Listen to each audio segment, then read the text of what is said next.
C'est une visite qui aurait dû avoir lieu il y a plusieurs mois maintenant, mais le calendrier ne l'avait pas rendu possible. Il y a eu les élections municipales d'une part, mais aussi la crise du coronavirus avec les conséquences que l'on sait. Suite à son extension et au doublement du nombre de chambres, la partie hôtel de l'auberge de Saint-Walfried avait démarré son activité au mois de novembre.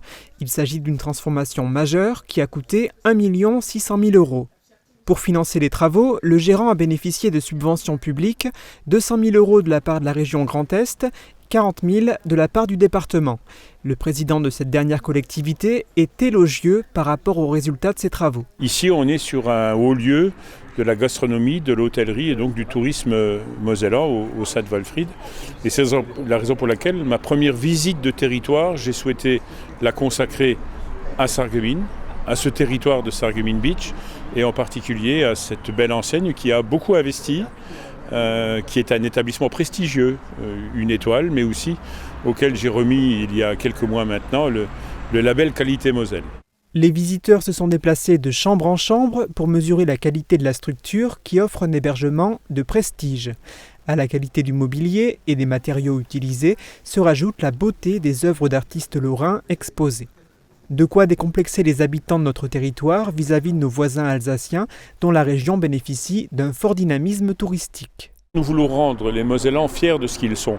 Et nous avons quelques pépites là qui peuvent sans aucun problème se mettre en comparaison avec des grands établissements de France, voire de nos voisins allemands et luxembourgeois, puisque là aussi il faut qu'il y ait une dimension transfrontalière. Elle l'est déjà dans la vie au quotidien, elle doit l'être également dans la promotion et dans le dynamisme commercial et économique.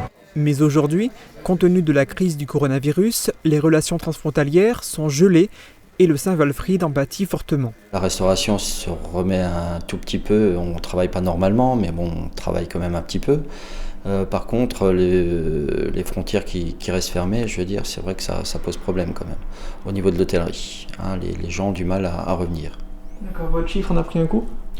Le chiffre d'affaires de l'hôtel, lui, il est inexistant, on va dire, en ce moment. Faute de clients, des employés sont encore au chômage partiel au niveau de l'hôtel. La réouverture de la frontière avec l'Allemagne est imminente. On espère que cela va permettre à la structure de redémarrer.